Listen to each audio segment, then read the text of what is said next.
Therapy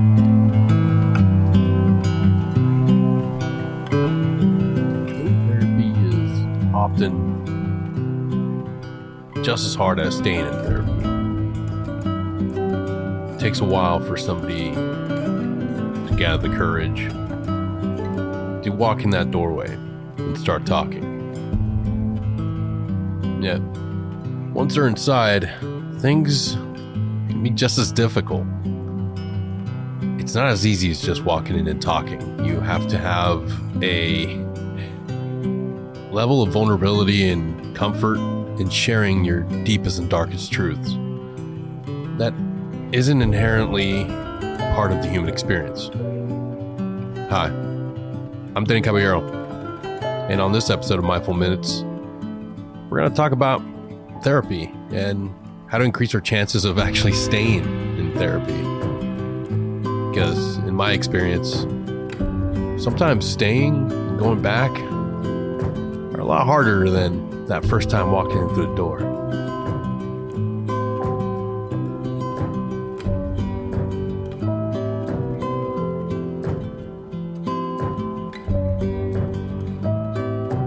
When I look back at my history with therapy, I see two different stories. I see a story of a young man that wasn't ready for help and wasn't opening up. And I see the story of a wiser, older man that can finally admit to himself that he needs help and is willing to do anything he can. At the core of both of those people, at the core of me, was somebody that was dealing with a lot and had a lot of trauma and a lot of pain to deal with. The younger version was just too scared and insecure of facing that with another human being. The older version of me was ready and willing to do anything that he could to overcome these horrible, plaguing issues. In those earlier years, when I first found myself seeking therapy, was because things had gotten really bad in my first marriage. I sought out help privately, and I didn't really engage with the provider. We didn't have a connection. I did not enjoy being there. I didn't want to be there. I knew that some things I was doing weren't right, but I didn't want to sit down and put the effort into peeling back the layers and figuring out what was really going on. I was only willing to go superficially into what was really happening, what I had really gone through. And that didn't help me or the therapist get to the bottom of what was really happening. And what ultimately happened is that I wasted 4 or 5 months of my life and the provider's time. Yeah, I walked away with some tips on stress and anger management. But the reality was, because I wasn't being an active participant in my own healing and really taking ownership of my own actions and what I needed to work through, I was just making it harder on myself in the long run. We didn't get anywhere. Years later, more trauma, more mental health issues, and then I find myself truly vulnerable and truly open to getting the help I needed. And that's really the change. You see, it wasn't some amazing doctor that finally broke through to me. It was just me finally understanding and being willing to say that I needed help, that I didn't have all the answers, that I didn't have all the tools. The other part was being willing to ask for another provider.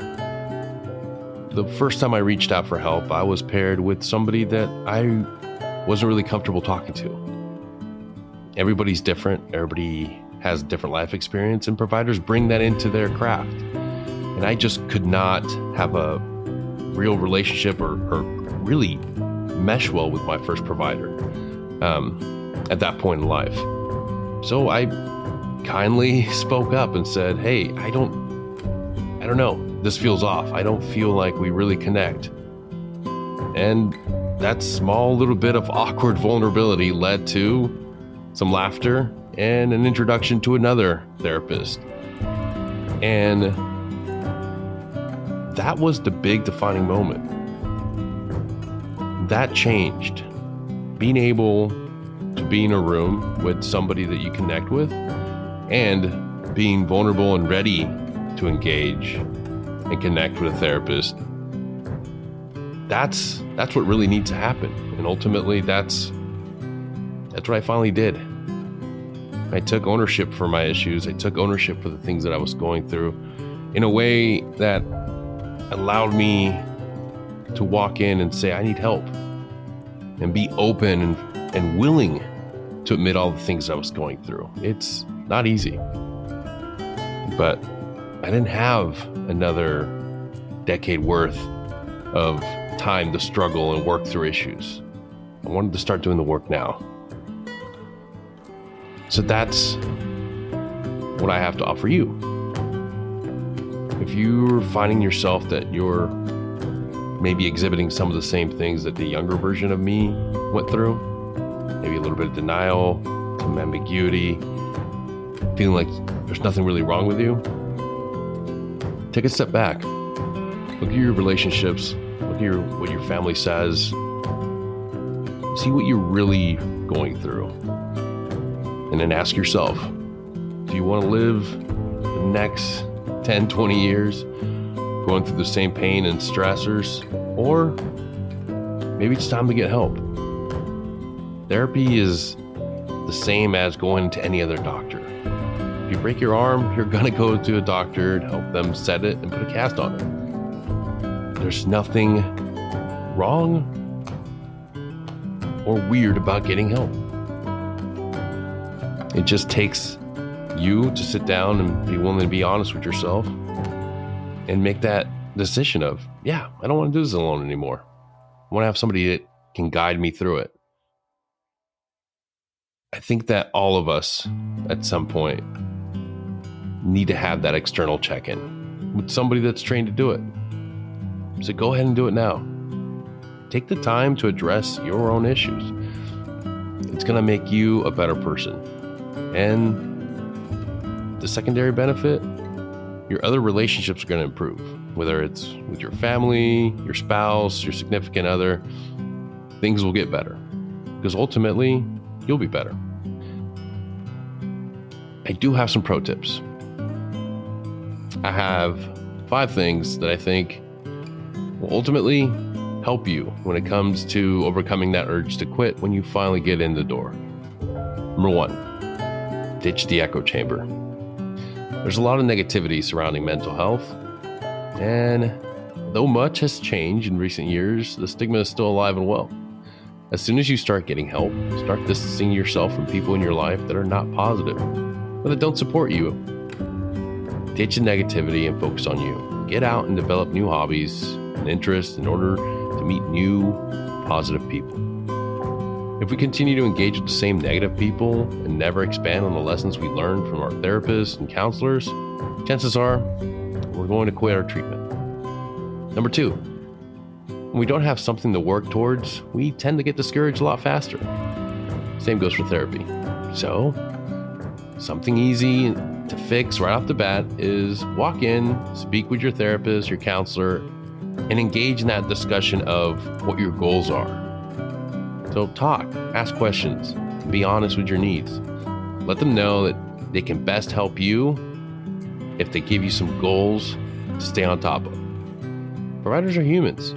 They want to engage and talk with you. So be honest with them and give them a list of your goals and ambitions in life and be open to engaging in those talks.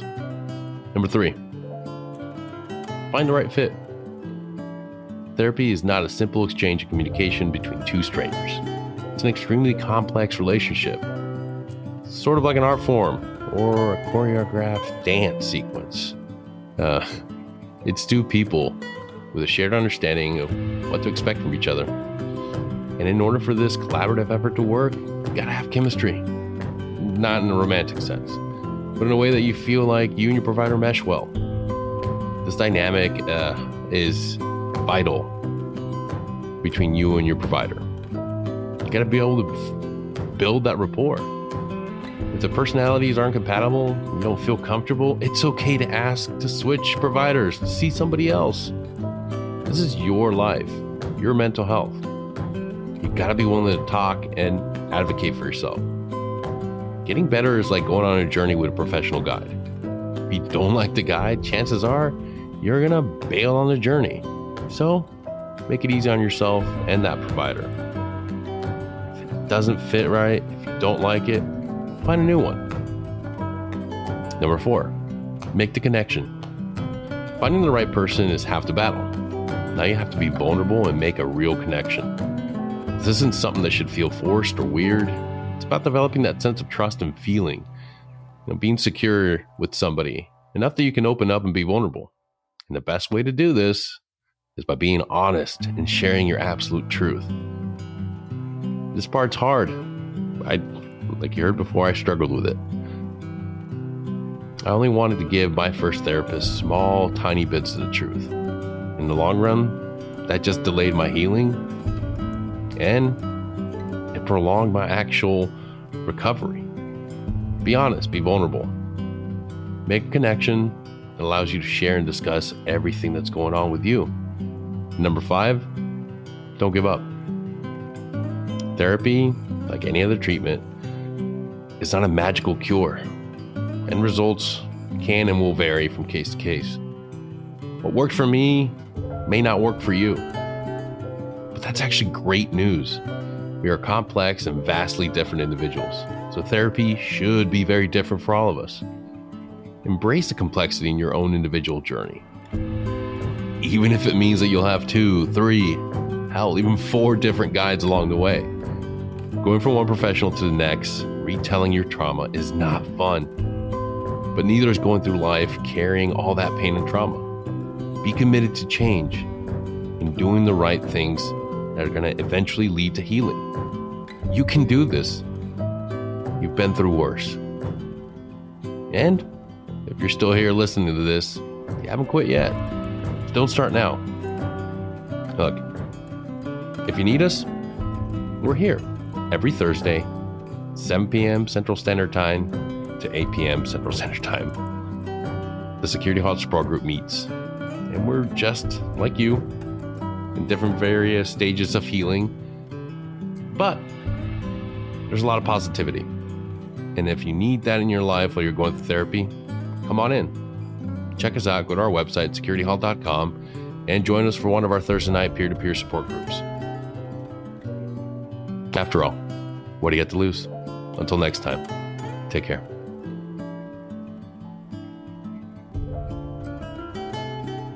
And one last thing before I let you guys go. If you live in Northwest Florida and are looking for an electrician to do any sort of electrical job around your house or business, call up my friend Chris Jackson at 334-342-2050 or email him at chrisjackson92@aol.com. Chris is fully licensed and insured, and he's a great guy and a veteran. And I can't recommend anybody else to do your electrical work for a great low fee. I mean, it's highway robbery at these rates. And he's even giving away prizes at the end of the month. Wait, no, that's us, Security Halt Podcast. We're doing our Christmas giveaway. So if you want a chance to win some iPads or some electronic journaling devices or get some free swag, show up to our peer-to-peer support group every Thursday and bring a friend. Because if you bring a friend, we'll enter you in twice. All right, now you may go. Take care, guys.